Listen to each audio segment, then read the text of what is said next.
falar de um assunto um pouco mais importante. O Senhor, Ele vai dizer que quando a gente olha e vê o céu rubro, né? Olha para as nuvens, a gente sabe se vai chover, se não vai chover. E é assim, não é? A gente olha assim e fala: hoje tá com cara que vai chover? Tá, não tá? A gente olha assim e fala: vai chover. Você pode estar certo que daqui a pouco vai chover. E ele fala também, quando você olha para uma árvore e vê que os brotos estão tenros, né? Você sabe que ela logo vai florir, vai dar frutos, né? Morei lá no sítio, eu via, aí daqui a pouco vai dar fruta aqui porque já está florindo. E ele vai dizer: assim também, quando virdes todas essas coisas, sabei que está próximo o fim. O grande problema do descrédito desses estudos que se faz, até mesmo os que nós fizemos, o descrédito em relação às pessoas, é que a gente dá um estudo hoje, as pessoas elas esperam que aconteça amanhã, ou no mais tardar em um mês. Você está entendendo? Só que quando o Senhor fala para os discípulos sobre esses sinais, Mateus 24, por exemplo, ele vai dizer: não passará esta geração sem que tudo se cumpra. E as pessoas pensam que ele está falando da geração de Pedro, de Mateus, de João. Ele está dizendo que a partir do momento que você vê as coisas que ele está falando, aquela geração que está vendo isso, não passará sem que tudo se cumpra. E o que Jesus relata em Mateus 24, dentro da sua maioria de sinais, ele está sendo visto no nosso tempo. Amém? Logo assim, não passará esta geração, a nossa geração, sem que tudo o que Jesus está falando se cumpra.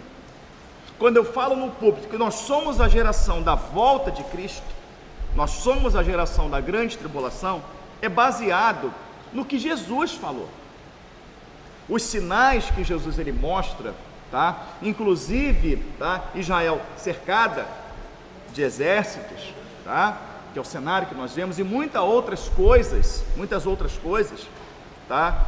Que é o cenário profético, porque lá atrás o pastor dessa igreja, Voz da Verdade, ele deu inúmeros estudos, não dizendo tudo, mas dando uma boa base para que a igreja pudesse pesquisar, para que a igreja pudesse ver, né? Pessoas que nem sabiam de tribulação, nem estavam atentas aos sinais, elas foram despertadas, né? E hoje, né, elas podem, digamos assim, ao ler e ao ver o que está acontecendo, ela consegue identificar.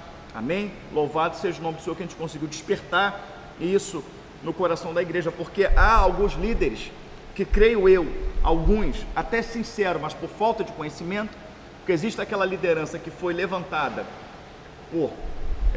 virou uma liderança porque ela fez uma teologia, tá? Ela fez uma teologia. Eu fiz teologia 3 vezes. Eu rasguei tudo e joguei no lixo quando eu comecei a ler Bíblia. Quando eu comecei a estudar, examinar a Escritura, tudo que eu aprendi na teologia, literalmente, eu peguei todo o material, tudo e joguei no lixo. Reputei por perda, como esterco, como Paulo falou, tá? Sem contar que quando você vai estudar uma teologia hoje, eles vão colocar na tua mente, tá? Aquilo que eles acham que é certo. Eles vão colocar na tua mente, tá? Uma visão totalmente dispensacionalista. Eles vão colocar na tua mente, né? Arrebatamento secreto, né? Vai colocar na tua mente tudo que acontece dentro da igreja normal, né? O show, os gospels, a inclusão, tudo isso eles vão colocar na tua mente, que não tem que levar a Bíblia ao pé da letra, que nem tudo está na Bíblia, que a Bíblia está ultrapassada, tudo isso aí, tá? Então, tem aqueles que se tornam liderança porque fizeram um curso, tem aqueles que se fazem liderança, tá? E tem aqueles que foram escolhidos desde o ventre de sua mãe, como o Senhor escolheu Jeremias, antes que fosse formado na madre, eu te chamei por profeta, tá? Então tem aqueles que têm o chamado do Senhor.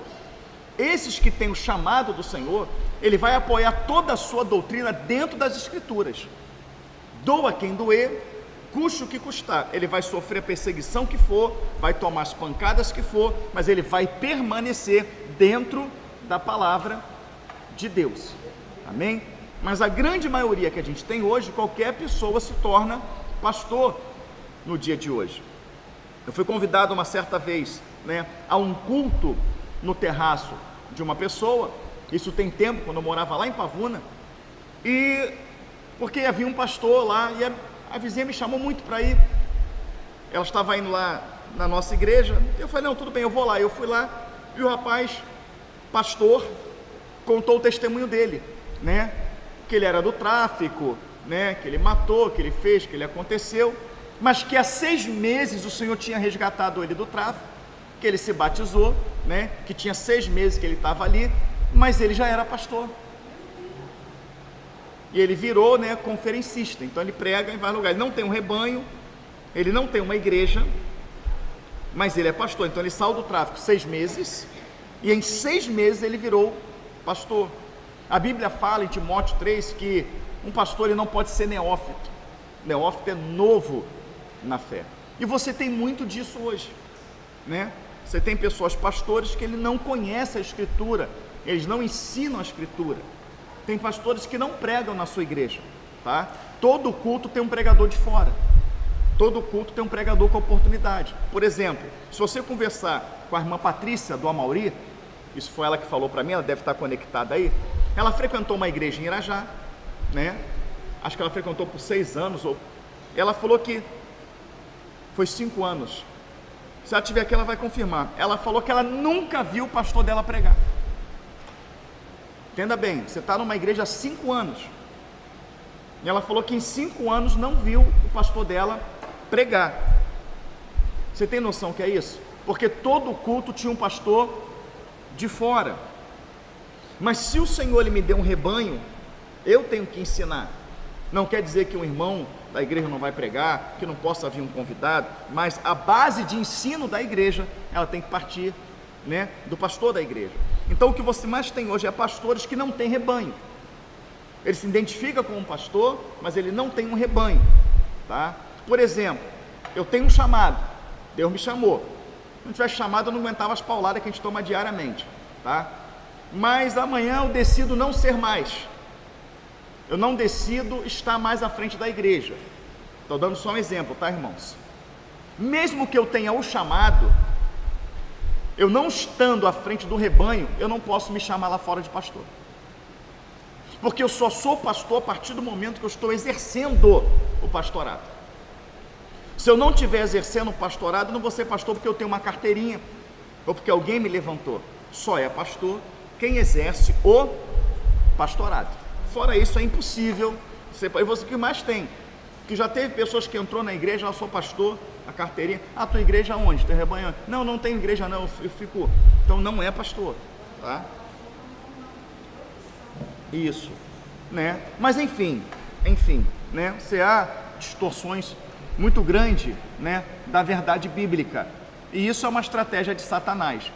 Mas enfim, amados irmãos, a gente dá um estudo, e as pessoas elas querem que a coisa aconteça. A gente vem falando sobre a volta de Jesus, sobre escatologia, desde 2009, de uma forma maciça, tá? Falando bastante.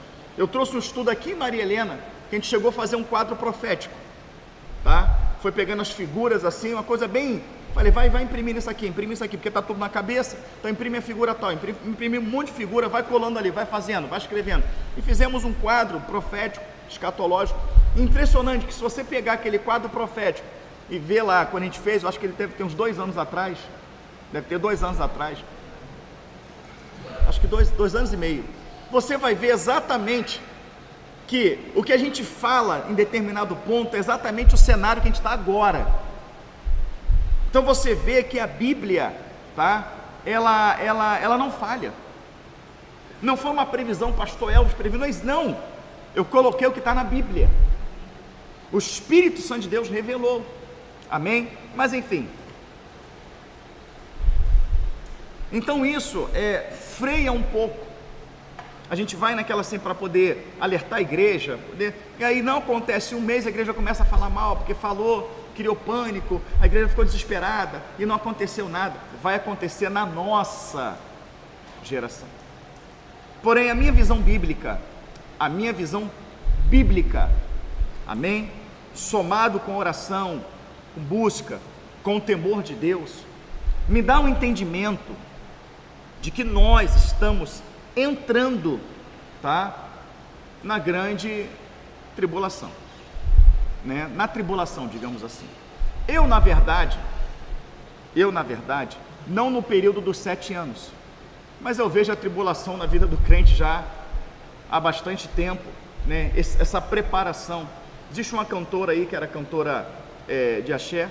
Eu vi hoje de manhã a reportagem e eu nem sabia que tinha se convertido, que a conversão hoje, né, desse mundo artístico aí é a conversão que tu pode continuar cantando, pode continuar fazendo tudo. Aí tem um grupo sertanejo aí, são 2 fortes aí, que eu não lembro o nome deles, que eles são evangélicos, mas continua cantando sertanejo, fazendo show. Então assim, né, é os moldes dos pastorados de hoje.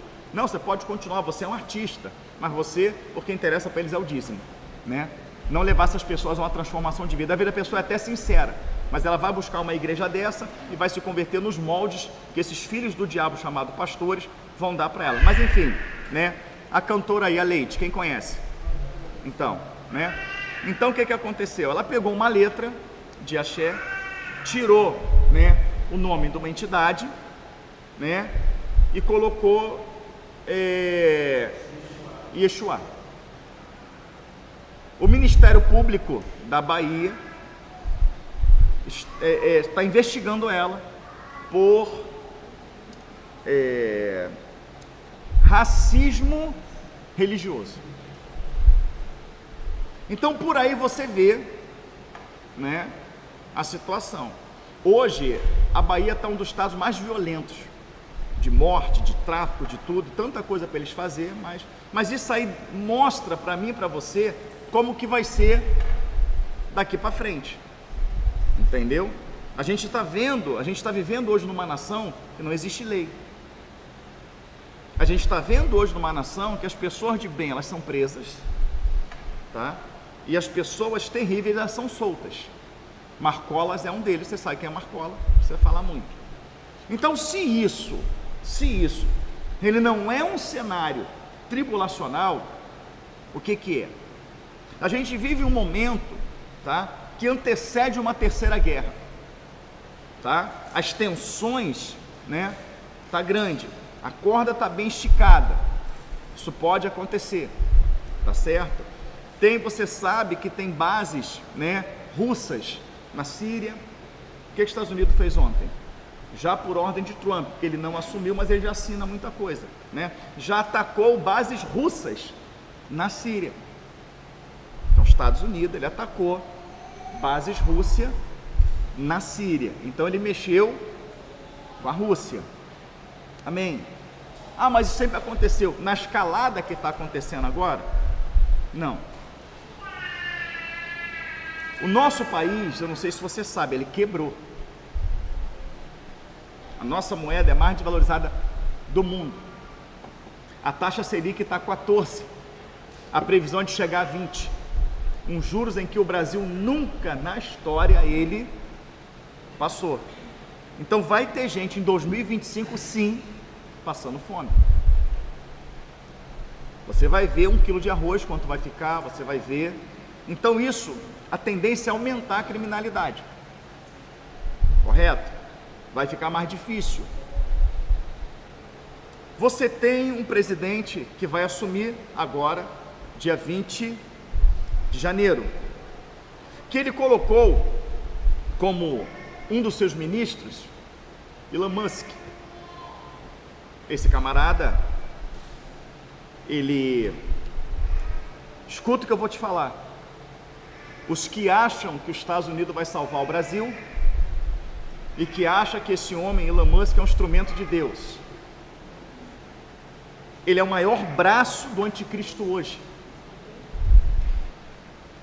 Ele está por trás da profecia de Abadom e Apolion, do poço que sai do abismo e que sai gafanhotos com armaduras de ferro. Ele está por dentro da profecia dos pés, a mistura do ferro com o barro, humano com ferro, com máquina. Ele é o homem que lançou milhares de satélites, não, que ele não é o homem que fez isso. Tem alguém por trás. Um homem não aparece do nada, fica bilionário do nada, inventa um montão de coisa do nada, tá? Satanás, por trás disso, né, colocou ali um bode expiatório, tá certo? Claro, faz o nome da pessoa, mas por trás disso tudo está Satanás. Então ele tem satélite em tudo que é lugar. Para quê? Para levar a internet para Amazônias? Não. Isso aí é para monitorar. Todos esses satélites vai ser responsável por te rastrear. Todas essas máquinas que estão sendo criadas, tá? Você pode achar loucura e pode me chamar de louco, porque até os loucos acharão um caminho, diz a Bíblia. Demônios vão assumir o controle dessas máquinas, porque elas estão comandadas pela IA. Amém? Estão comandadas pela IA. E o criador da IA falou que ele foi visitado por uma criatura extraterrestre que mostrou a técnica para ele para criar a IA. E quando fosse criada através da computação, a IA ela foi criada a partir da computação quântica. E ele fala que aquela criatura falou que quando tivesse pronta a computação quântica, que é a IA, ele, aquele ser que apareceu para ele, ia habitar dentro dessa máquina. Nós sabemos que esse ser, quando se fala de extraterrestre existe, pastor? Existe. Mas não é esse ET igual do filme Minha Casa. Os demônios são criaturas extraterrestres. Os anjos são criaturas, porque não são, né, do mundo físico, eles são do mundo espiritual.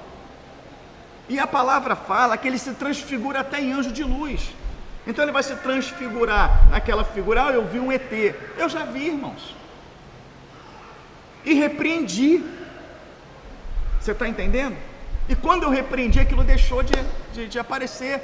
Era um espírito maligno que se transfigura da forma que ele quer.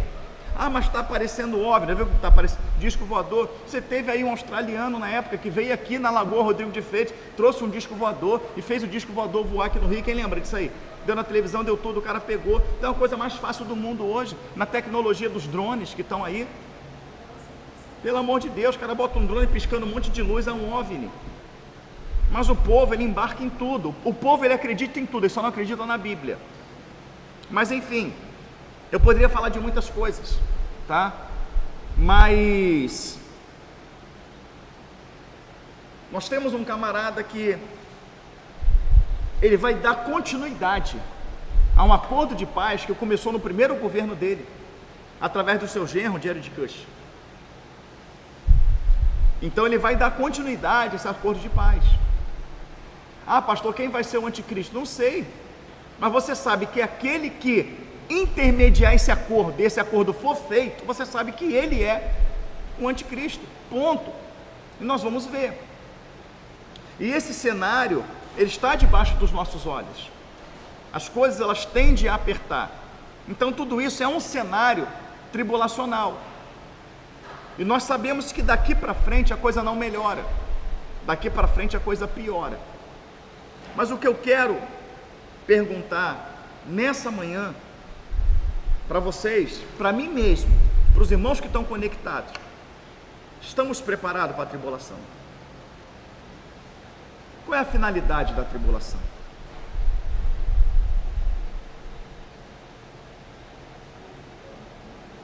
Qual é a finalidade dela? Por que ela tem que acontecer? Por que não pode ser diferente? Diga assim, ó, quero que você fale. A tribulação é mais uma prova de amor de Deus para conosco. Agora a pergunta, por que, pastor? Porque se houvesse um arrebatamento secreto, ele fosse hoje, todos nós íamos ficar. Todos nós íamos ficar. Todos nós. Quem tem um probleminha com isso aqui, levante a mão. Eu já levanto, que as pessoas ficam com vergonha. Isso é um problema. Até que aqui só tem dois com problema, eu e mais dois, três. graças a Deus, o resto tudo não, né? Graças a Deus. Mas se eu perguntar aqui no canal que quem tem um probleminha com isso, um monte de gente vai colocar. Ok.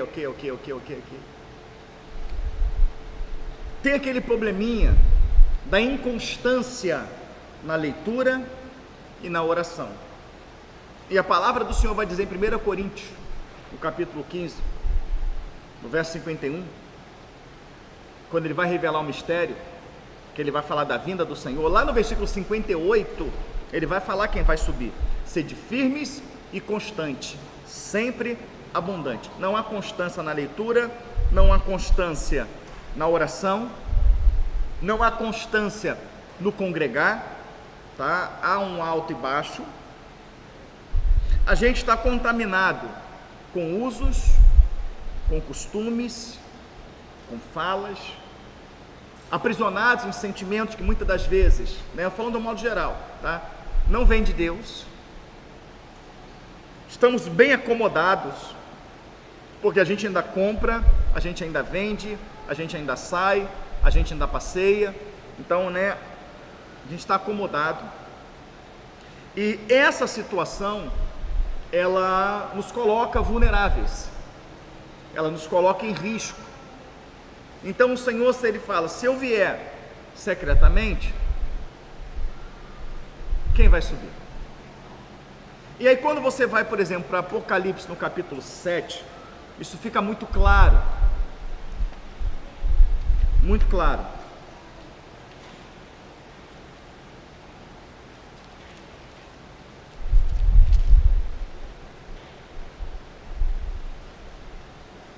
Apocalipse capítulo 7 fica muito, mas muito claro.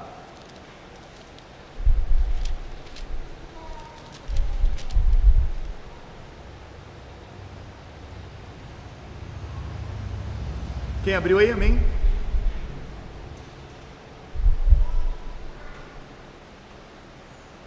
Podemos? Para ganharmos tempo, vamos ler o versículo 9.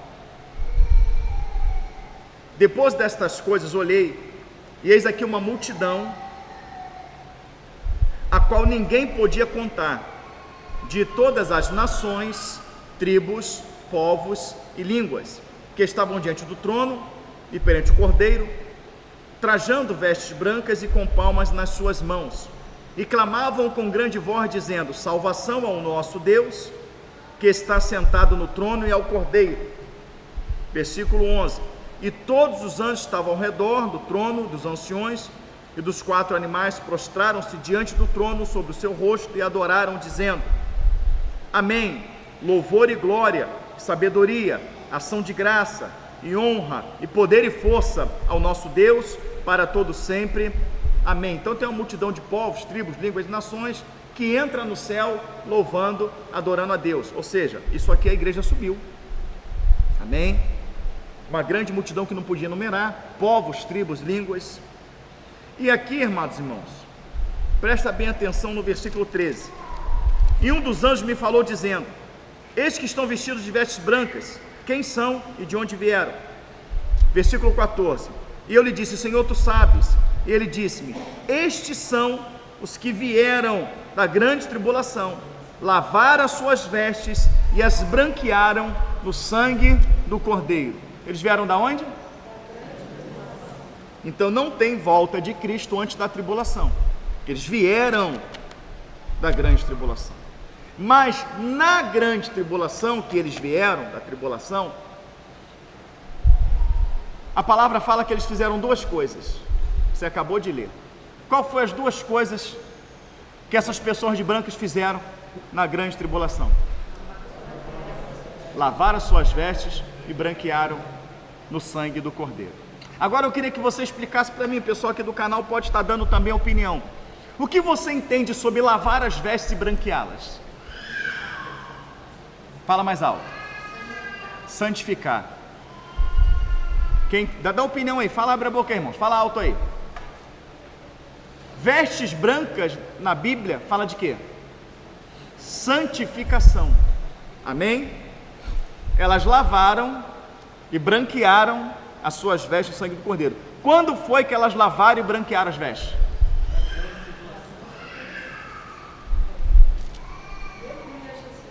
o negócio apertou. Tu não compra, não vende, tu não tem acesso à internet, perseguição, caça eles, prende eles, mata eles. Tu vai orar? Tu vai ler Bíblia? Tu vai largar a vaidade? Tu vai se preocupar com vaidade? Não, peraí, deixa eu botar um cílio aqui, deixa eu fazer meu cabelo, para quando eles me perseguirem, me achar, tá bem bonita. O camarada, não, deixa eu malhar aqui meu tríceps, deixa eu botar aqui, deixa eu fazer aquele cortezinho, que o homem agora faz corte na sobrancelha também, deixa, para quando ele me achar, tá bem. Tu vai se preocupar com a vaidade? Tu vai orar, tu vai ler, tu vai buscar, tu vai pensar em todos os seus pecados, tu vai se arrepender. Se isso não é a misericórdia de Deus, é o quê? Quando a Bíblia profetizou, que aquilo é uma profecia, tá? Aquilo é uma profecia, as pessoas não sabem, mas é uma profecia. Quem não vem pelo amor, não com essas palavras, você vai entender isso, tá? Ele está falando da grande tribulação. Ele está falando da grande tribulação. Então ela é necessária vir, tá? Para que a gente venha. Então vai ter purificação na tribulação, vai ter arrependimento, vai. Ela é para isso. Está escrito: lavaram e branquearam as suas vestes no sangue do Cordeiro. Em outras palavras, quem são esses que vêm de vestes brancas e palma na mão? Esses são os que vieram de grande tribulação e se santificaram nela. É isso que ele está dizendo. Então a grande tribulação, ela vem para nos santificar, ou seja, vai nos separar dessa podridão na marra. Eu sei que você quer, tu não tem força, então vou te ajudar. Vai ser na marra, vem. Pegar e vai ser dessa maneira. Pode falar, minha irmã. Ó, deixa eu só falar um negocinho. Quando o pessoal senta muito aí atrás, olha quantos lugares vazios aqui. O ruim é isso, que quando vai falar, o pessoal aqui não capta. A gente vem, somos poucos. A gente podia fazer um corpo só, um só espírito, um só batismo. Fica bem pertinho, que aí todo mundo... Mas é o calor, né? Tudo bem, mas acho que dá para falar. Eu quero contar uma experiência que eu tive sexta-feira. A minha irmã, ela mora ali no Montevideo, meus filhos mais novos estavam com ela. E ela tinha um compromisso, mas teve aquela chuva muito forte lá, ficou sem luz. E ela falou pra mim: Angélica, vem buscar as crianças, porque estou sem luz e eu provavelmente vou ter que ir pra minha igreja de noite. Eu fui pra lá. Quando chegou na casa dela, eu saí do Uber e fui pegar meus filhos, eu estava tudo sem luz. Quando eu olhei de novo pra poder pedir o Uber pra mim embora, lá estava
isso que a irmã falou, né? Sentiu ali, eu tô sem internet, sem luz, sem dinheiro, o que eu vou fazer? E tentou bater aquele desespero.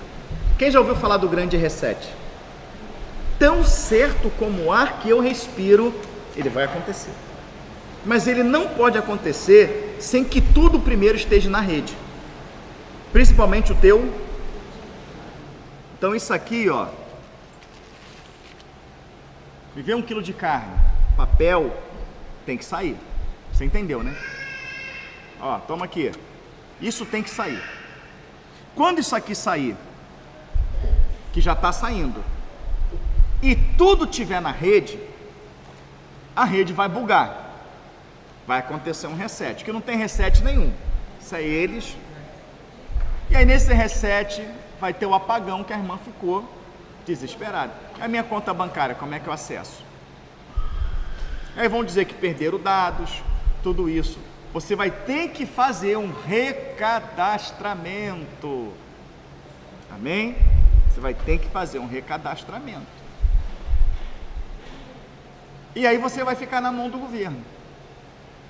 Se você cooperar, se você estiver, né, vai ter o tal cadastro social, o teu cadastro é bom, tu tem crédito, teu cadastro não é bom, então você, né, mas o teu cadastro ele vai ser bom ou ruim se você cooperar com o governo ou não.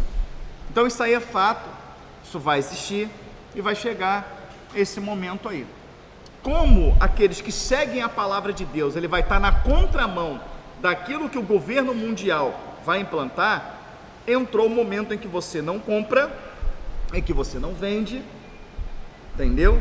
E aí começa o período final, que é os 3 anos e meio finais. Lembrando que a tribulação é um período de 7 anos, mas aonde pega mesmo, aonde aperta, aonde começa uma perseguição ferrenha aos santos, é nos 3 anos e meio finais, 1260 dias, 42 meses, tempos e metade de um tempo. Ah, pastor, a gente não vai passar pela grande tribulação. Não vou nem entrar nessa questão, a gente já derrubou isso em vários vídeos, tá? Vários vídeos. Quando você vai para Mateus 24, ele vai falar da volta do Senhor, ela vai falar de um rijo canglor de trombeta. Amém? Um rijo canglor de trombeta. Isso tem Apocalipse, isso tem Daniel, mas Paulo vai explicar em 1 Coríntios, no capítulo 15, no verso 51, vou revelar um mistério, será num instante, no abrir e fechar de olhos. Ele não está falando, irmão, de um arrebatamento secreto, de um abrir e fechar de olhos vai ser para nós, ele está falando para a gente, no abrir e fechar de olhos, a gente, não quer dizer que é secreto, que vai ficar a roupinha, quem vai, não, será no instante, no abrir e fechar de olhos, ante a última trombeta. Ele não está falando antes, nem ele fala depois. Quando falamos ante, a gente está falando o quê? Nela. Quando a gente vai para Apocalipse, a gente lê a primeira trombeta, uma destruição, segunda trombeta, terceira trombeta, quarta trombeta, quinta trombeta, sexta trombeta, que as trombetas são consequência do sexto selo. Abre o sexto selo, qual é a consequência? Primeira trombeta, segunda, terceira, quarta, quinta, sexta trombeta. Quando você lê a 7ª trombeta em Apocalipse, é o quê? É o arrebatamento da igreja.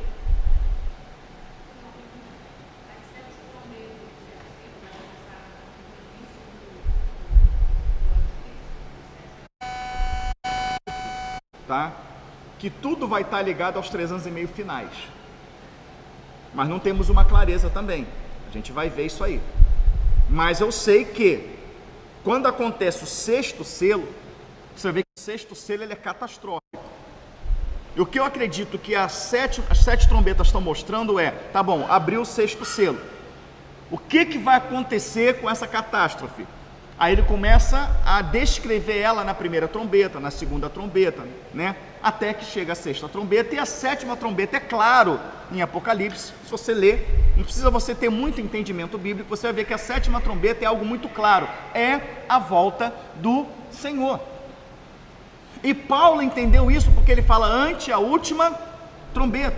Mateus 24, quando você vai chegar no verso 29, né, ele vai falar assim, passado a tribulação daqueles dias, ó a tribulação, né?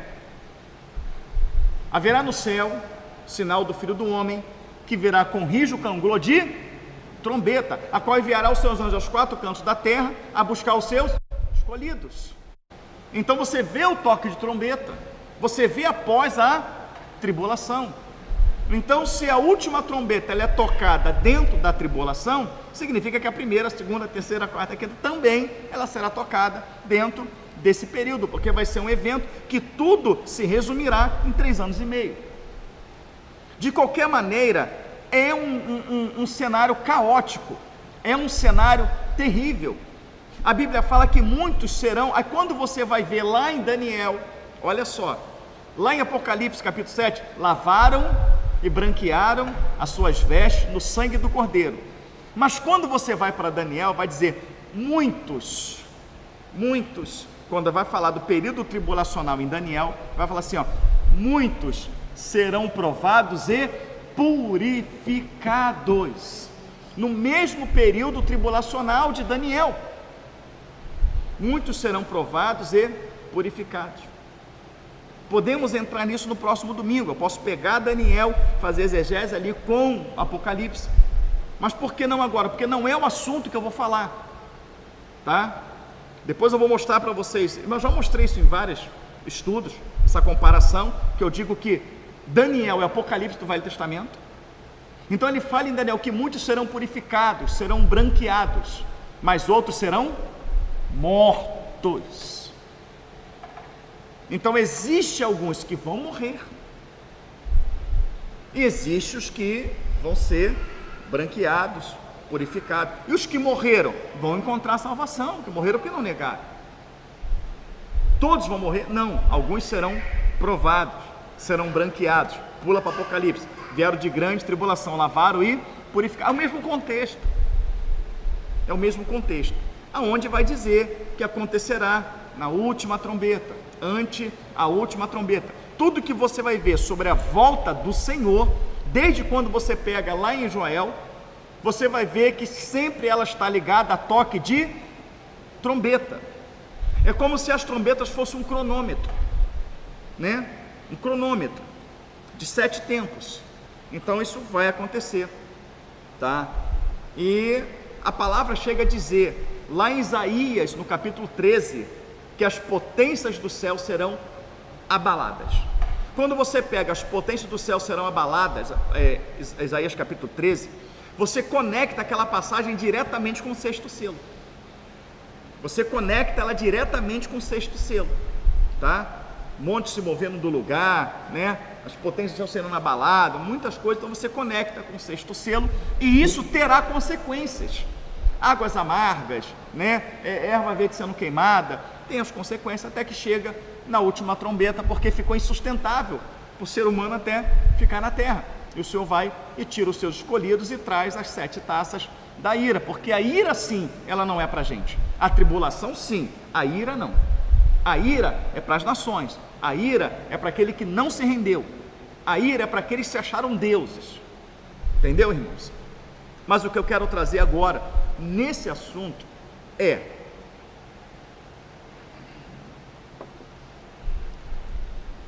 esse período está chegando.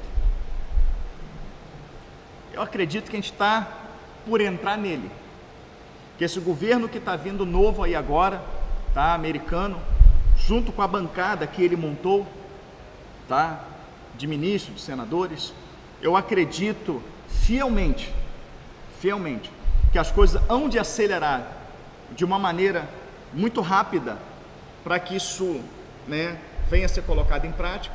Está totalmente ligado à Agenda 2030, eles têm pressa, na verdade tem até um atraso nisso aí, eles querem, né? E como que a gente está?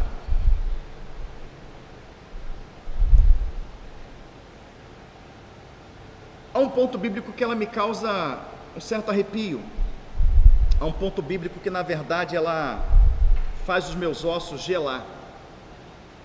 Aqui a palavra fala que aquele que tem o conhecimento, ele sofrerá mais rigor do que aquele que não tem. A gente vê a igreja hoje, todo mundo pula, a gente vê a igreja hoje festividades em cima de festividades.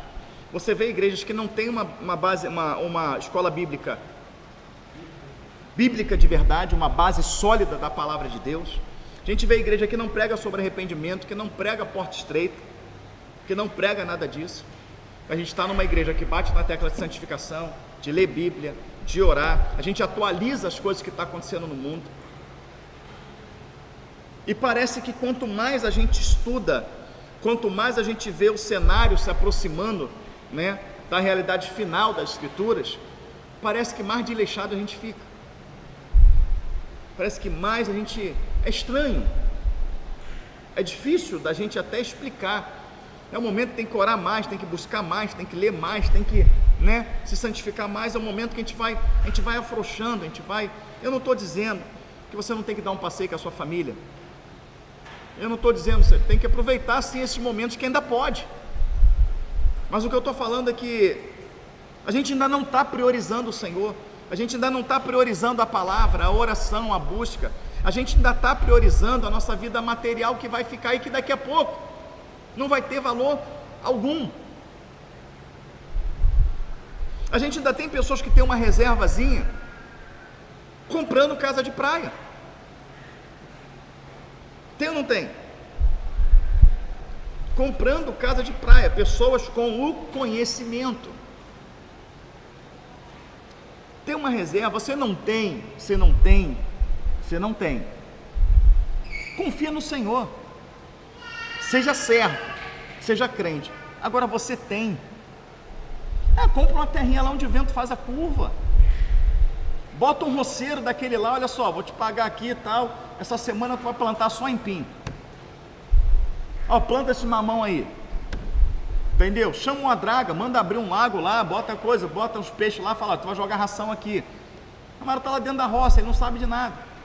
Vai lá. Aí quando você for lá já tem um empim, você for lá já tem não aconteceu nada. Tu foi lá, arranca o empim. Tem mamão, tem manga, arranca, traz para casa, traz um pouco pra gente. Mas deixa isso lá. Apertou, ficou difícil, não tem condição. Eu estou falando quem tem uma reserva. Tu tem lá, tu vai lá para dentro. Vai ser mais fácil, porque a Bíblia fala os que estão na cidade, sai. Não sou eu que estou falando. Qual é o cenário que a Bíblia está dizendo? Tá? Em que circunstância que ela fala os que estão na cidade saem dela? Quando você lê essa passagem, ela não está falando do período tribulacional. Então como que eu vou sair da cidade se eu não tenho para onde ir? Agora, eu tenho uma reserva. Eu estou falando para quem tem uma reserva. Vai comprar. E suponhamos que eu seja uma pessoa dessa, um exemplo. Eu não conheço a Angélica, não conheço o Wagner, mas eles são servos do Senhor. É um exemplo. Eu, nas minhas orações, que nessa época o joelho e a testa vai até marcar, não é isso que todo mundo vai? O Senhor vai falar assim, olha, estou enviando um casal com tantos filhos, o nome dela é Angélica, o nome dele é Wagner, estou dando um exemplo, tá, irmãos? Você vai recebê-lo porque são meus, porque a palavra fala que o Senhor levará a igreja para um lugar que Ele preparou. Então vai ter lugar, se eu comprar, não foi eu que comprei, foi o Senhor que preparou. O Edgar comprou, não, o Senhor preparou.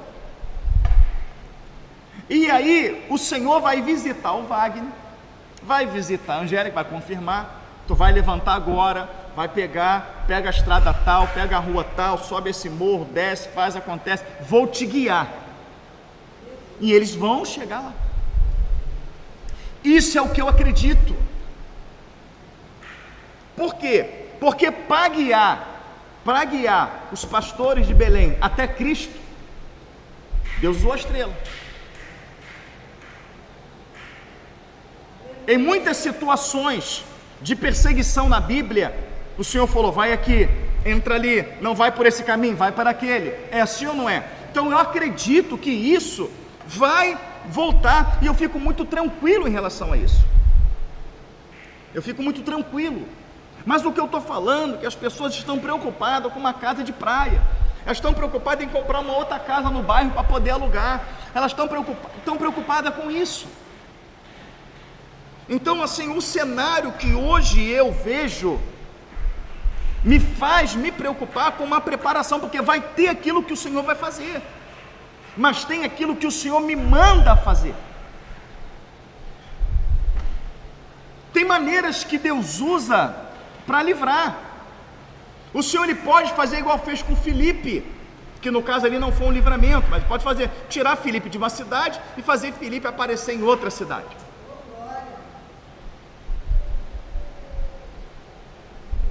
Mas por que ele não fez isso com José?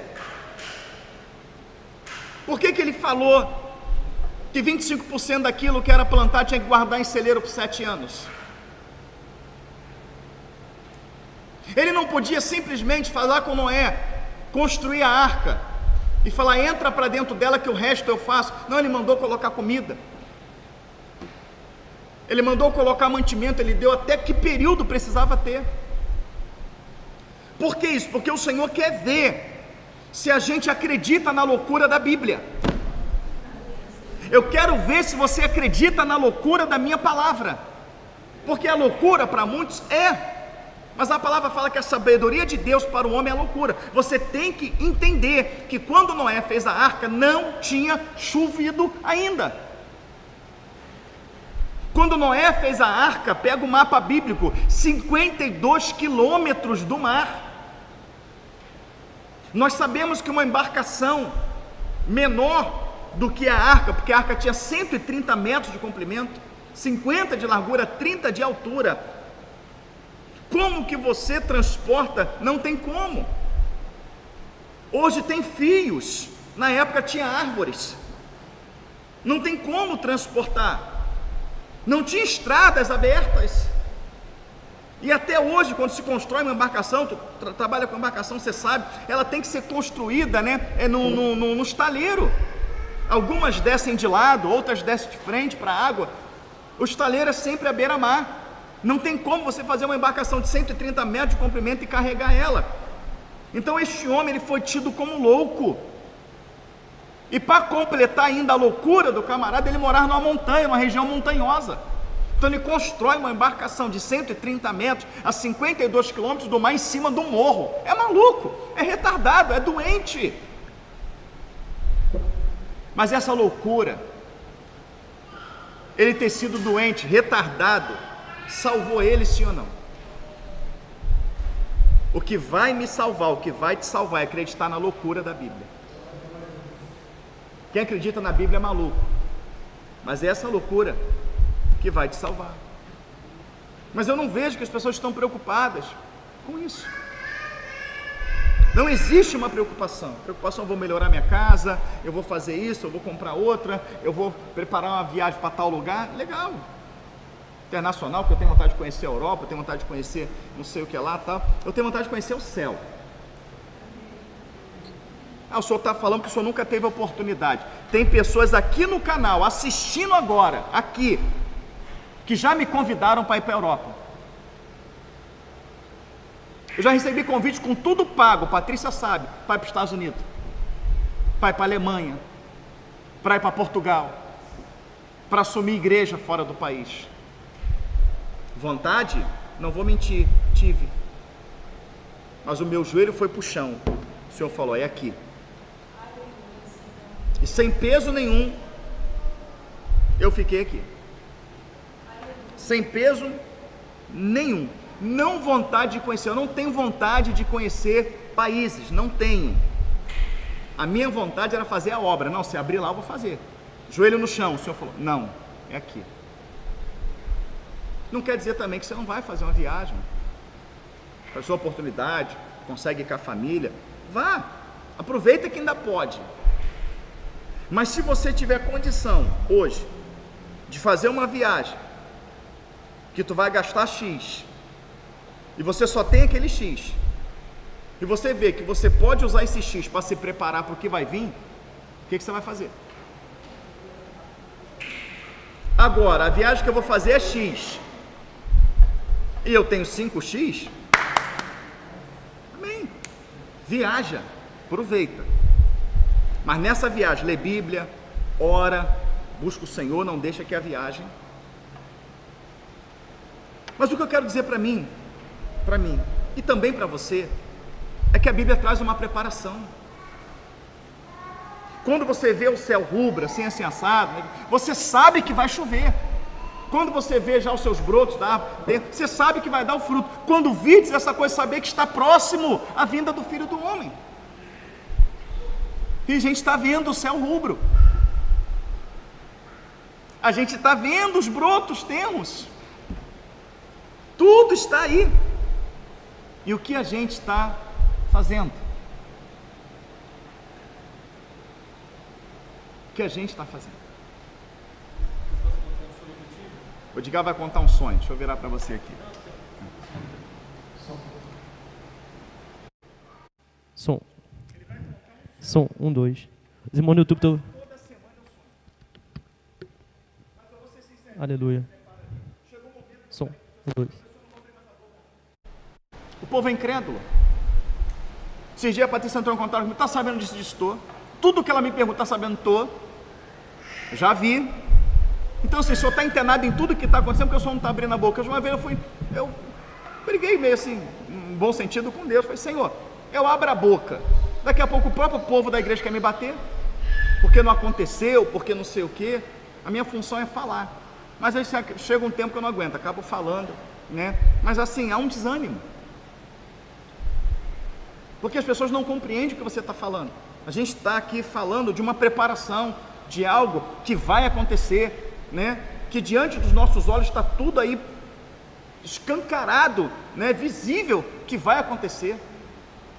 Mas as pessoas, o pastor falou, já passou uma semana. Eu já desafiei tanta gente, que o pastor botou data. Falei, me mostra o vídeo que eu botei data. Me mostra o vídeo que eu coloquei data. Já falaram que eu botei data para a volta do Senhor, que eu botei data para o arrebatamento, que eu botei data para a coisa acontecer. Eu desafio, me mostra, estão todos os vídeos no YouTube.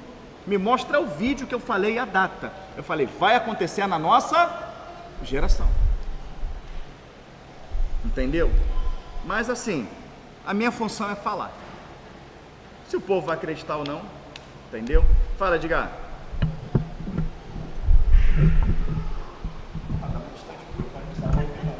Dá pra ouvir. Eu tive um sonho, foi no dia 9 de outubro de 2023. Meu aniversário. Não, eu sei porque eu gravei, porque foi muito forte esse sonho. Eu sonhei que tinha 3 pessoas, era um casal, uma mulher e um marido. E a mulher tinha uma criança no colo, que era o filho dela. E eles estavam tipo assim na beira de uma orla de uma praia, e muita gente festejando. Eles estavam ali, de repente a mulher ouviu uma voz, falava assim pra ela, pega essa rua, era uma rua, parece uma rua que não tinha fim, era só reta. Ele falava, pega essa reta e vai, porque está vindo uma inundação. E ela começava a falar isso para as pessoas, só que as pessoas não ligavam porque ela estava falando.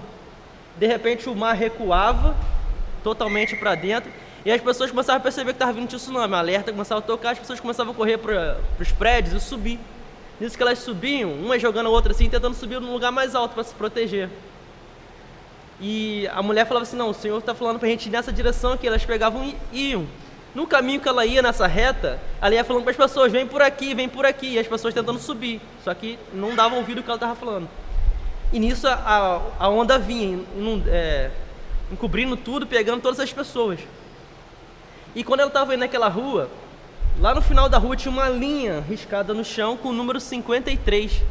Quando ela passava da linha, o Senhor falava, até aqui. E nisso que ela estava assim, olhando para aquela... Eu conseguia ver muito bem, quando ela estava olhando para aquela linha no chão, vendo o número 53, se perguntando o que era aquilo, a onda vinha, batia naquele limite daquela linha e voltava, e não passava dali. E logo na frente, depois daquela linha, tinha uma casinha pequenininha, de 1 andar. Era bem pequenininha. Só que, para entrar nessa casa, a porta era bem pequena também. A porta era bem baixinha, tinha que se abaixar para passar. Aí o Senhor falava, entra nessa casa. Só que antes dele entrar na casa, as pessoas em volta, que estavam depois da linha, começavam a se transformar, ficar tipo possuídas. E policial, as pessoas que tinham arma, começavam a matar umas às outras, uma pegando, matando as outras, e ela entrava naquela casinha. Quando ela entrava naquela casa, ela via várias coisas guardadas, livros e muitas coisas assim. E o filho dela ia andando pela casa, brincando. Isso, ela pegava um livro, estava assim em cima de uma mesa, eu conseguia ler. Aí no livro estava escrito assim, o livro de Noé. Só que quando ela abria as páginas, não era a história de Noé, era o que estava acontecendo ali naquele momento. E ela começava a observar que aquele lugar foi guardado para preservar aquelas coisas. Enquanto ela estava vendo aquilo, eu lembro muito bem do sonho. A criança estava mexendo num quadro, o quadro caiu. Ela, filho, não mexe nisso. Quando o quadro cai, tinha um cofre atrás do quadro. E o cofre se abria. Ela pensava que tinha alguma coisa, tipo assim, dinheiro, uma coisa valiosa. Quando abria, tinha tipo uma aliança dentro do cofre. E na aliança tinha uma sigla, HBC11. Aí nisso que ela pegava aquilo dali, só que era tipo em duas partes, igual um imã, que se repelia uma da outra. A fé, guarda a tua fé. E era como se aquilo fosse um contra o outro, mas a voz de novo falava para assim, pega isso e segura com toda a tua força, ou seja, juntava as duas partes porque elas se repeliam, e segura com toda a tua força. Nisso que ela fazia aquilo dali, as pessoas que estavam em volta ao redor, tentavam entrar dentro da casa. E nós tínhamos que fugir daqui, o marido falava para a esposa, eles tinham que sair dali. Nisso que eles saíam, o marido, ele se sacrificava para proteger a esposa e o filho, e a esposa corria com a aliança na mão e com o filho no colo. Nisso que ela corria, aquelas pessoas vinham possuídas e tentando pegar, elas batiam tipo num campo de força em volta e não conseguia tocar nela. E ela pensava, é isso aqui que está me protegendo, e continuava correndo. Nisso que ela estava mais na frente, entrava num lugar, ela deixava cair por um instante a aliança no chão. E vinha uma das criaturas em volta, tentando pegar ela e a criança. E quando vinha, batia de novo no campo de força, assim, em volta. E ela ficava assim, assustada, tipo assim, eu deixei aquilo cair. Aí naquela hora foi a hora que eu acordei com essa voz falando assim no ouvido da mulher, não é isso, você está selada. Eu acordava do sonho. Eu tenho falado do selo, do último avivamento, que é o selo. Que é esse último avivamento que vai nos blindar do que vai acontecer, o selo. Esse sonho que o Edgar teve é totalmente profético. Quando a palavra ela vai trazer a profecia da destruição de Jerusalém, a Bíblia vai falar, a destruição que eu estou falando não foi na época da Babilônia. Jesus Cristo morre, ele é assunto aos céus, né? E a palavra fala que Jerusalém ia ser invadida, destruída como numa inundação, como em uma inundação. Então, se você olhar para a profecia, você pensa que vai ser inundada e vai ser destruída. Nós sabemos, na época de Domiciano, né, anos 70 depois de Cristo, era Domiciano que dominava, e aí ele permite os turcos otomanos, né, o califado, a entrar em Jerusalém e destruir Jerusalém. E não houve inundação. Ele fala como em uma inundação, ou seja, vai ser uma destruição como o mar vem e varre tudo. Então, nem sempre que a gente vai sonhar com uma inundação, quer dizer que vai vir um tsunami. Por quê? Eu questionei muito a Deus, porque eu tive sonhos com muito tsunami. O irmão André, lá de Realengo, né, ele criou um CD de tantos sonhos que a pessoa tinha com inundação, que o Rio de Janeiro vai ser inundado. Só que a palavra fala que o Senhor ele não destruiria mais com dilúvio. Pessoas sonhando com onda de 1 quilômetro. Se tiver uma onda de 1 quilômetro de altura, irmão, acabou. E eu tentando entender isso, falei, Senhor, já tive o sonho. Na época do irmão André, recebi ele lá no sítio, falei também que eu tinha sonho. Ele botou um CD só com os sonhos das pessoas de tsunami. Senhor, me dá entendimento, acredite. O Senhor me levou para esse texto, que Jerusalém seria destruída como uma inundação. E eu entendi que a inundação não está falando necessariamente do mar, mas de uma tamanha destruição. E ele está um sonho que a mulher tem um neném no colo, que tem um esposo. Mulher na Bíblia é quem? A mulher que é perseguida em Apocalipse, ela está grávida, depois ela dá a luz. Amém? Amém? Olha o cenário. Ela estava no mar. Mar na Bíblia, Apocalipse 17. Não, Apocalipse 17. Não, Apocalipse 12 é a mulher sendo perseguida. Estou falando do mar. O mar. Apocalipse 17. O irmão está afiado na bala, né? Falou da mulher, o 12 é a mulher mesmo. Mas aqui eu quero mostrar o mar. significado da mulher, não precisa, porque a mulher é a igreja. A gente sabe que a igreja é perseguida, né?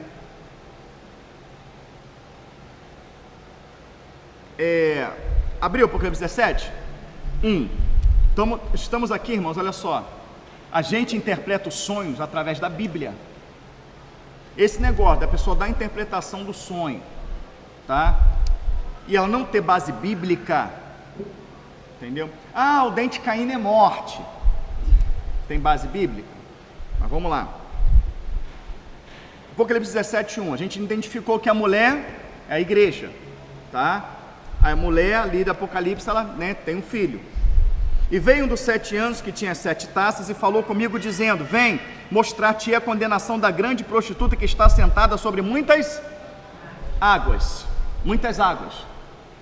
Isso aqui está ligado também com o Apocalipse 13, da besta que surge do mar. Então essas muitas águas, nós sabemos que é o quê? Mar. Diga, as muitas águas, mar. E o que simboliza o mar? Vimos aqui, vamos pular versículo 15, 17:15. E disse-me: as águas que viste, onde se assenta a prostituta, são povos, multidões, nações e línguas. Então diga, a Bíblia me mostra que mar é o mundo. Nós sabemos que o mundo não é o globo, mas povo, tribo, línguas e nações. A mulher estava no mar, estava na praia, ela estava no mundo. Quando fala no mundo, não é no pecado, não é na podridão do mundo, mas acabando envolvida com seus usos, com seus costumes, amém? Contaminada. E antes que houvesse o recuar das águas, mostrando um tsunami, o Senhor fala assim, ó, pega essa reta e vai. O Senhor falou antes da água recuar. Se o Senhor fala para ela assim, olha, se ela vê a água recuando, meu Deus, a água está recuando, o que está acontecendo? Ela escuta a voz, pega essa reta e vai embora. Cadê a fé? Ela vai embora porque ela está vendo. Mas bem-aventurado que não viu e antes que a onda recuasse, o Senhor fala para ela, pega essa reta aqui e some. Quando ela pega a reta que já está longe, o mar começa a recuar. O que isso quer dizer? Que se ela esperar para ver, não vai dar tempo. O mar começou a recuar, ela vai correr, mas a hora que a onda vier, vai ser muito mais rápido do que os passos dela. Então ela tem que ouvir a voz antes do mar recuar. A voz está falando hoje. O pastor, não, o Espírito Santo. Antes do mar recuar, o mundo, ele precisa ver para crer. Mas nós precisamos ouvir para crer, não precisamos ver, precisamos ouvir. E o Senhor está falando, mas olha o sonho, tá? E antes que o mar recuasse, ela saiu, e ela foi embora, ela seguiu naquele caminho, reto. Quando fala de reto, está no que a palavra fala, não se desvie nem para a direita e nem para a esquerda.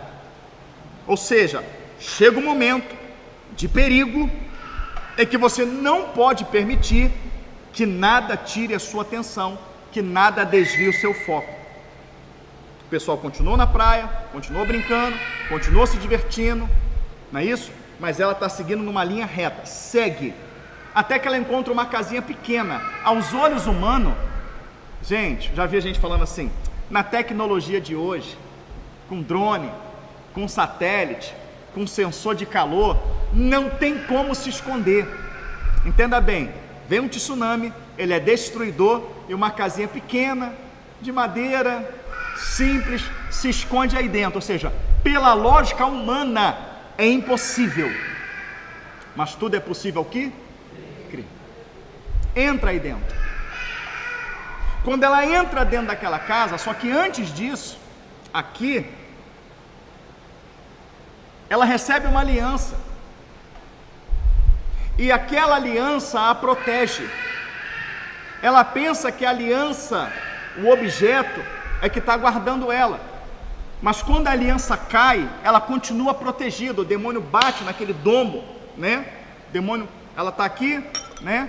E os demônios vêm e batem naquilo ali. Ela fala, eu pensei que era aquilo que estava me protegendo. E ele acorda com a voz dizendo que o que estava protegendo ela era o quê? Selados. O selo do Espírito Santo, ele só vai acontecer quando verdadeiramente fazemos uma aliança com Deus. Não pode ser feita uma aliança com Deus enquanto você tem uma aliança com o diabo, com o temperamento, com a lascívia, com a impureza, você está entendendo? Com a falsidade, com a mentira. Mas o Senhor, ele é fiel. Uma vez que você faz uma aliança verdadeira com Ele, Ele vai manter, mesmo que a aliança caiu da mão dela e não foi proposital, caiu devido à tribulação, ela continuou protegida, porque o que vale para o Senhor é o teu coração. O teu coração está fiel a Ele. Amém? Mas aí, para que a mulher e o filho não seja exposto, o marido se sacrifica. Claro que o filho ali também simboliza a obra do Senhor, o próprio Senhor. Mas o marido da igreja é quem? Então, quando ele se sacrifica para que a mulher se salve, ele está dizendo para mim e para você: eu já fiz esse sacrifício por você, eu fiz esse sacrifício para te livrar, para te guardar, mas é necessário ter uma aliança. Então, quando ela entra naquela casa, como é que eu vou ser guardado aqui? A tecnologia está muito grande. Como que eu vou ser guardado? Como que eu vou ser livre? O quadro cai, tem um cofre, dentro do cofre tem o quê? Uma aliança. Escrito na aliança está escrito o quê? HBC11. Quando ele falou HBC11, você matou na hora? Aqui foi na hora. Hebreus, HB Hebreus, C, capítulo 11. Hebreus 11 fala do quê? Da fé. Então o Senhor está falando que você será livre, fazendo uma aliança com Ele e através da fé. Não será por vista, será por fé. Mas uma coisa está bem clara, que se o mar simboliza povos, tribos, nações, ele está ligado também à cidade, a movimento, e ele fala com essa mulher: sai, pega essa estrada reta. É impressão minha ou no sonho dele a mulher se retira? Na Bíblia, no período a mulher se retira, o Senhor está falando: é necessário se desligar do mundo, é necessário. Então o sonho dele fala que tudo isso vai acontecer na vida da igreja por um ato de fé.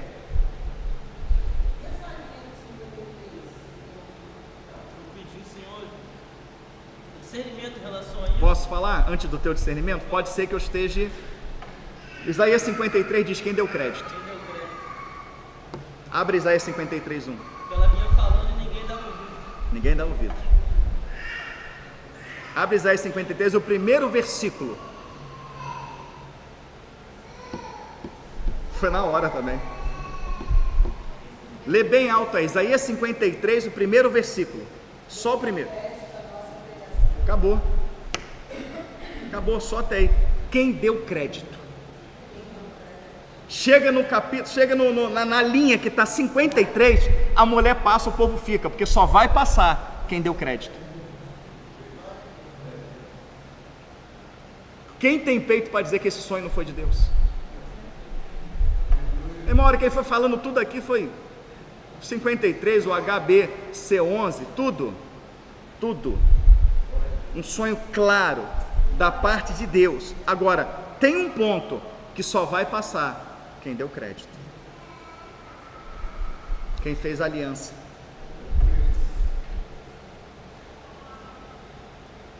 Se o Senhor não falou nessa EBD, tantos dias para ele contar esse sonho, porque muitas das vezes o Senhor dá um sonho, você tem que saber o momento de contar, porque existe um dom na Bíblia que é o ciência.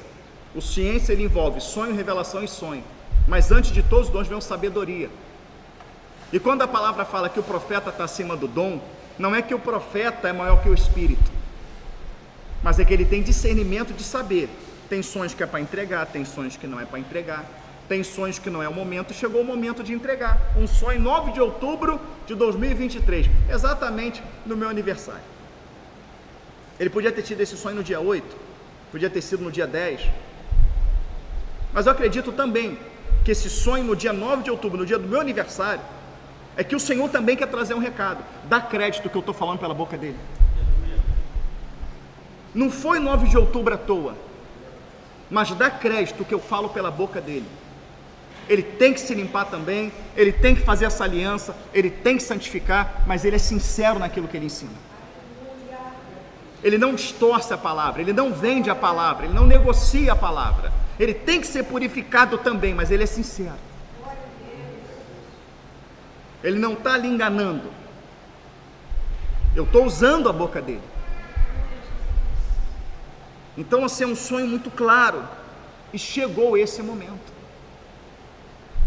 Chegou esse momento. O momento chegou. Deus estava colocando isso no meu coração ontem de tarde, né?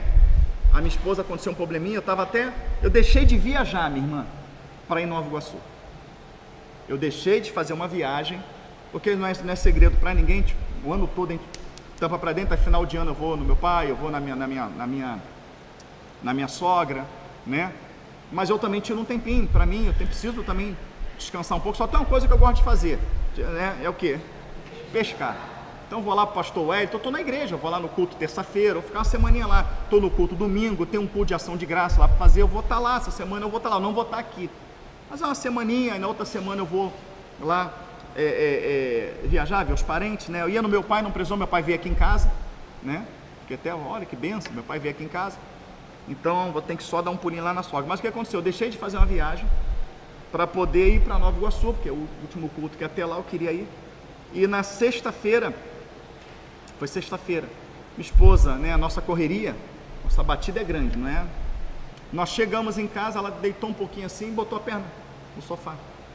Relaxar um pouco, ela estava com dor na panturrilha, é muito tempo em pé, né, anda para lá, para cá, diz um monte de coisa. Ela botou a perna para cima no sofá, e aí quando ela riu a perna, ai, ela levantou, a lágrima desceu. Ela chorou a bichinha, travou a coluna, travou. E ali eu falei, cálculo renal, pela dor que ela sentiu, chorou na hora, cálculo renal, aquela coisa, mas ela achou uma posição que ela conseguiu. Falei, não é cálculo dói qualquer posição. Aí fui lá, comprei um salompa, comprei um gelol, comprei um remédio para dor, botei, mas ela acordou e estava ruim, né? E ali Deus mostrou realmente que foi algo físico, cansaço, ela, né, deu um jeito ali, e aí eu procurei coisa de coluna, que destrava a coluna, né, que eu tenho de confiança ali, que eu conheço, que eu sei que trabalha direito, mas aí ele estava com muito cliente, muito paciente, não tinha como atender, eu expliquei a situação, falou, olha, fica sobre aviso aí que a hora que abrir aqui, e a bichinha com muita dor, entendeu? Muita dor, você vê a pessoa que ama, que está do teu lado ali, né, chorando de dor ali, você tomava remédio e não passava. E aí quando foi 5h20, ele entrou em contato e falou, olha, teve uma desistência aqui, pega atrás dela agora. Chegou lá, o quadril dela estava torcido. Estava torcido mesmo, não sei o que está aguentando de dor. Aí botou no lugar, traque para cá, para lá, traque, né? Conseguiu andar, conseguiu desprender, agora desinflamar, né? Porque inflamou. Mas enfim, acabou que eu não fui. Mas enquanto eu estava dirigindo, indo até lá, né? Eu fico pensando, né? A dor, quando a gente tem dor, vê que a gente não é nada. O quão vulnerável a gente fica. Eu garanto para você que com a dor que ela estava, com a coluna travada, mas falou assim, a solução é arrancar o teu dedo agora frio. Arranca. A dor, ela nos deixa vulnerável. A tendência da dor é nos levar a aceitar qualquer coisa.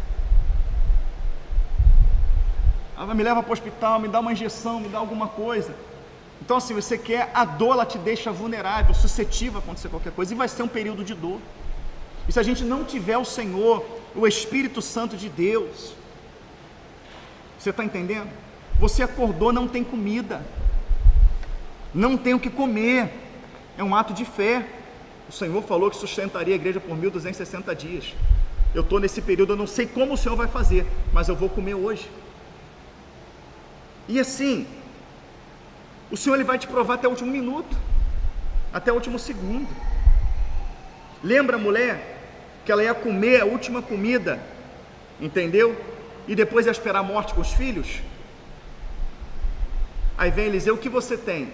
Eu não tenho nada, a não ser um pouco de azeite na botija. Mantenha o espírito. Eu fiquei olhando, falei, meu Deus do céu, vai vir um momento.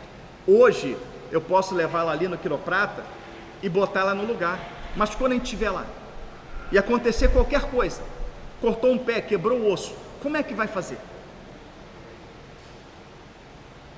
Como que vai fazer? Só o Senhor. Tem que ter o Senhor. É um ato de fé. E eu estou no meu coração, Senhor, é o momento, né, de se preparar, é o momento realmente de ter. Se tem um momento que chegou, é esse agora. Mas eu não quero me precipitar. Meu telefone, Bruno, é um irmão acompanhando tudo isso. Falou, meu irmão, vou falar uma coisa para você. Dentre todos aqueles estudos que tu deu, sei que lá, eu vejo que é a hora de se preparar, é agora. Eu falei, opa. Ele podia me ligar a qualquer hora, qualquer momento, mas logo no momento que eu estou dirigindo, se tu conversar com a minha esposa, ela falou assim, o Elvis dirige sério, ele está na direção e não está ali. Acredite, tem lugar quando eu vejo já chegou, a cabeça lá, eu fico ali, né? E eu falei, não, eu vou falar sobre isso amanhã. Então o que eu convido a igreja a fazer é orar. Ora ao Senhor, busca, consagre a sua vida. Vai que Deus te dá um sonho desse. Mas se você achar que Ele não precisa dar, porque Ele já falou de uma maneira clara, ainda que não tivesse o sonho, a Bíblia fala de uma maneira clara. Então você que não tem condição nenhuma de comprar algo distante, uma condição você tem de santificar, de se selar. E aqueles que têm, faça na direção de Deus, busca o Senhor, não vai na emoção e deixa lá, porque vai ser para você e para muitas pessoas que Deus vai enviar lá naquele lugar. Não, eu vou esperar uma recuar para poder fazer, tá? Aí vai nascer aipim, você comprou hoje, vai nascer aipim hoje, vai nascer tudo hoje. Então assim, na minha visão, tá, irmãos? Chegou a hora. Chegou a hora. Eu não estou falando para ninguém largar sua vida, largar seus empregos, porque o primeiro estudo que eu dei sobre isso, teve gente que largou emprego. E eu ainda falei, não faz isso, você precisa ter. E foi para lá, e depois, o que estava lá, entrou em contato comigo para pedir ajuda, porque estava passando necessidade. Nossa vida ainda está aqui. Vai chegar a conta de luz? Vai chegar? Mês que vem? Quem paga o aluguel vai ter aluguel? Vai chegar, não vai? Você vai comer amanhã? Vai comer depois? É quando chegar o momento, os 3 anos e meio final, que não tiver mais jeito. Você ainda consegue sacar dinheiro? Você ainda consegue trabalhar? Você ainda consegue ir no mercado? Então chegou o momento em que você não pode comprar nem vender? Então não é o momento de você, mas você tem que ter um preparo. Tem que ter um preparo. Por quê? Presta atenção. Tudo na Bíblia está ali, irmãos, profeticamente. José. Quando José se preparou, quando ele guardou, estava na fartura ou na seca? Então era o momento que podia comprar, era o momento que podia vender, era o momento que estava em abundante. Ele preparou. Quando chegou o momento que não se podia fazer nada disso, estavam os grãos lá armazenados. Amém? Então o momento que você se prepara não é o momento da seca, você se prepara no momento da fartura. Amém? E hoje a gente consegue o shopping, consegue o cinema, consegue dar um presentinho, entendeu? Deu presente, mas minha esposa ficou toda boba. Falei, vou te fazer um pix de fim de ano. Fiz, irmão, fiz. Botei 50 na conta dela. Toma, compra o que você quiser. 50. É teu, amor. Tadinho. Dá pra fazer uma unha, né? Quem dera. Se eu tivesse 50 mil agora, eu comprava minha terrinha. Se eu tivesse 50 mil na conta, eu comprava minha terrinha. Compra com 50 mil, compra. Sabe o que o pessoal quer? O pessoal quer comprar terra. Quer comprar casa de veraneio. Aquela casa colonial bonita, com uma piscina. Isso não é refúgio não, irmão, isso é lazer.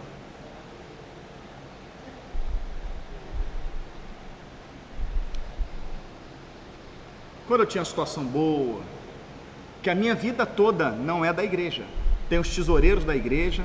Eu não tenho vínculo nenhum nada da igreja. Pelo contrário, quem é à frente aqui, os pastores, tesoureiro, eu tiro do meu para pôr na igreja. Porque a nossa igreja não é uma igreja que arrecada. Mas louvado seja o nome do Senhor por isso.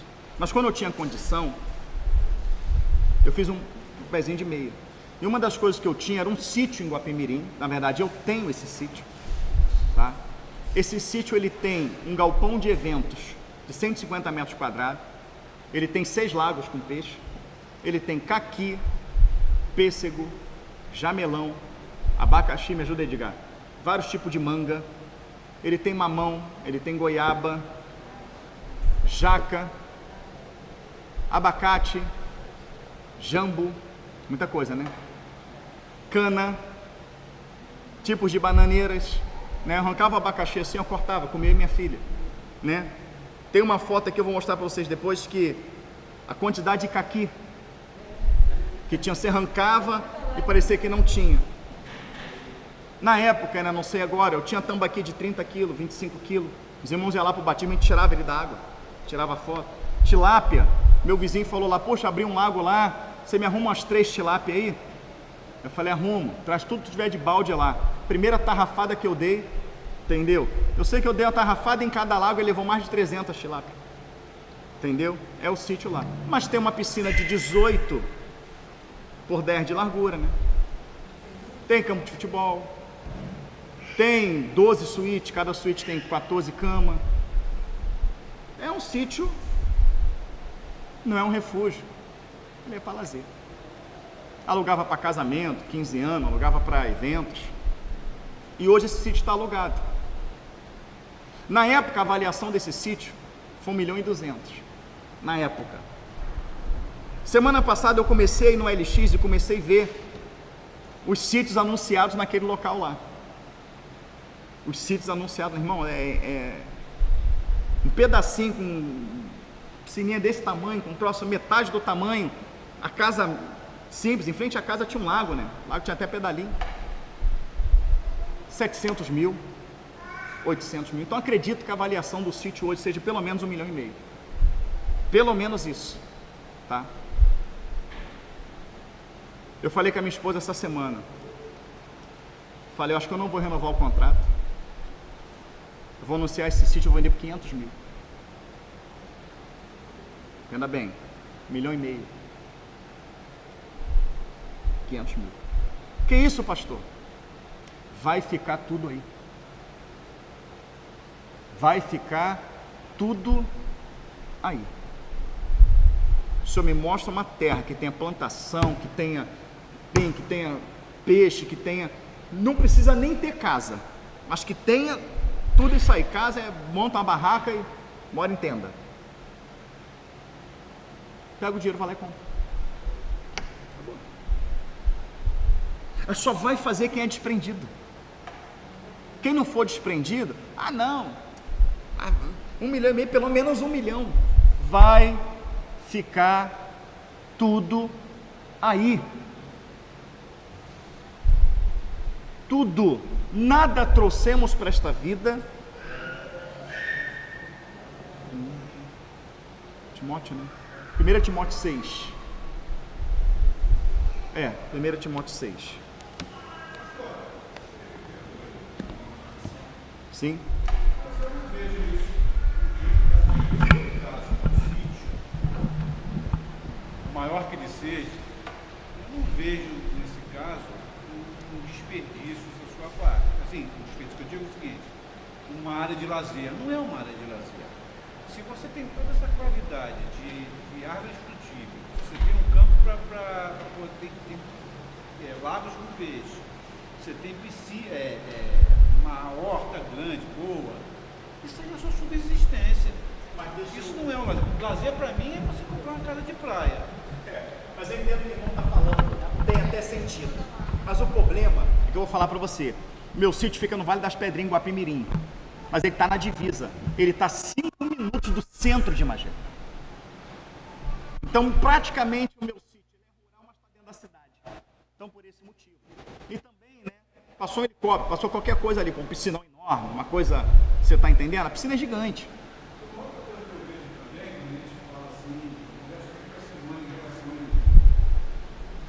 Mas se fosse um pouquinho mais afastado, seria perfeito.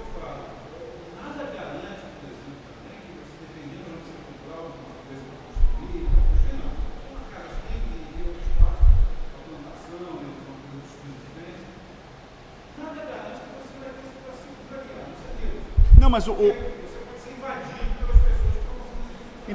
mas exatamente, chegou no ponto perfeito. A probabilidade ali, né, a 5 minutos de um grande centro, literalmente, você entra no carro, né, 5 minutos você está no centro de Magé. Quando as pessoas ali estiverem passando necessidade, elas vão para esse sítio.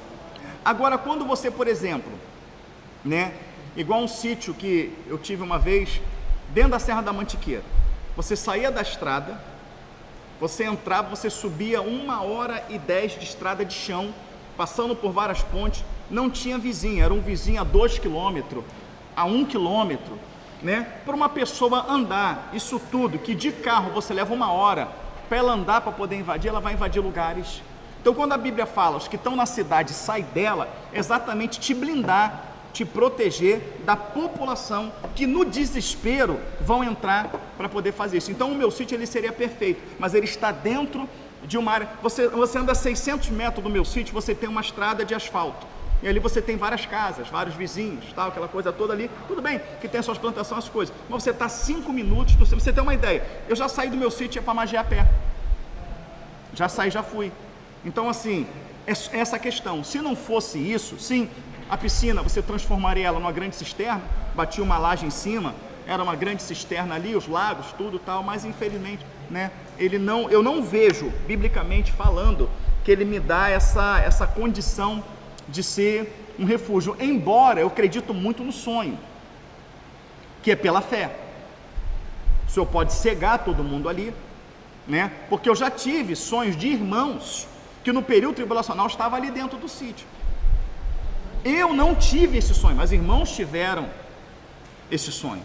Mas aonde que eu busco de Deus? Eu oro, o Senhor fala, Senhor, olha só, vale 3x, eu vou anunciar por 1x. É impossível não vender, concorda? Se não vender, é porque Deus está falando que é para ser ali. E eu me tranquilizo, mas pelo menos eu tenho que fazer a minha parte entendeu? Mas o que eu quis colocar do sítio é que a pessoa está procurando um refúgio.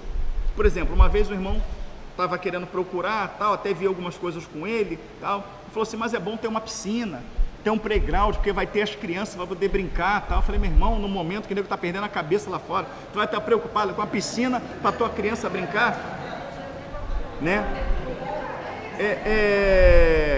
Ele até se ofendeu, né? Ele até se ofendeu, mas meu irmão, tem que ter uma distração para as crianças, pelo amor de Deus. Você está entendendo? Então as pessoas vão procurar isso, lazer, né? Então é nesse ponto, né? Ali não, ali eu comprei lá atrás, eu comprei aquilo ali em 2011, entendeu?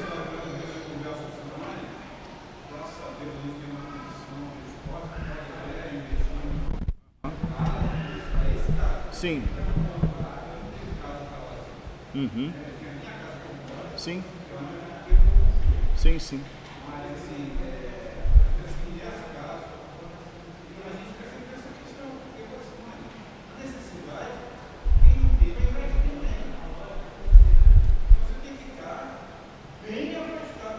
Vou te dar um exemplo. Nós tivemos um período de ponto. Meu irmão, o pessoal está invadindo o mercado já. Estava aparecendo na televisão, vídeos circulando, o pessoal entrando dentro de mercado, saqueando. Nós tivemos uma paralisia dos caminhoneiros. O pessoal estava quebrando soco, vídeo. O pessoal dando soco, paulada no posto para comprar gasolina. Dirá comida. Mas vamos pegar só a época da Pan. Tinha vídeos que chegavam no nosso celular. Algumas emissoras divulgou. pessoas saqueando, entrando, pegando, roubando. O desespero, irmão. O desespero, a pessoa trabalha por conta própria, não tem ali uma firma sólida para poder manter naquele período, não tem como trabalhar em home office, com fome, tem que comer, a pessoa começar a entrar no mercado e começar a saquear. Isso aí o Senhor permite para a gente poder ver um pouquinho de como que vai ser. O que teve na Venezuela, o nosso país está virando isso, porque até os militares já foram comprados, entendeu? Não tem mais cachorro nem gato, não tem mais, não tem mais. Oi?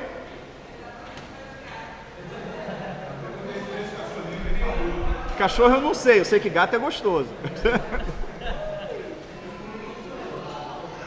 Vou deixar a irmã falar. Mas entendam, não tem. Não tem. Lá no Haiti, quando teve aquele terremoto, vou deixar a irmã falar. Teve aquele grande terremoto no Haiti. Eu tive relatos de pessoas que estavam trabalhando lá. Só falava o seguinte: que o camarada achava um cachorro morto. Já até um pouco já passado. Ele pegava aquilo ali para poder levar, para poder comer com a família. Um outro vinha e dava uma paulada nele e pegava o cachorro. O outro vinha com um facão e nele pegava aquele cachorro. O outro vinha com um tiro e pau. Então, para aquele cachorro chegar num destino, morreu 5. Falei, rapaz, era assim, era. A pessoa não quer saber, a sobrevivência. Ela vai entrar em desespero.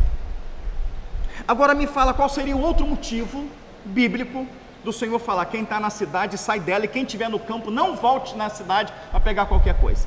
Qual é o único motivo que a Bíblia fala disso? Os que estão, saem, e os que estão no campo, ou na montanha, que é campo, não volte à cidade para buscar nada. Por que a Bíblia fala isso? A cidade vai virar um caos.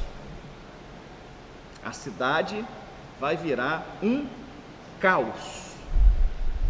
Um caos. Sim, sim. Exatamente. Quando a palavra vai falar de Abaddon, de Apolião, dos demônios que saem como gafanhoto, quando você tem a figura de gafanhoto, gafanhoto come o quê? Plantações, ervas. O Senhor dá uma ordem para esses gafanhotos, para não tocar em quê? Nas ervas, nas árvores. Por quê? Por ali você vê como que Deus vai sustentar a igreja. Nisso você não pode tocar. Por que o Senhor falou para os demônios, que são chamados de gafanhotos, não tocar na erva, nas hortaliças, nas frutíferas? Por quê? Porque a igreja vai estar no campo. Então você tem inúmeras passagens que vai falar sobre isso. Amém, queridos? Parar por aqui, a gente continua no próximo domingo. Vou trazer essa exegese de Daniel, de Apocalipse, você vê que é a mesma coisa. Amém? Mas esse sonho aí fala tudo. Amém? Passar por Edgar aqui, cantar um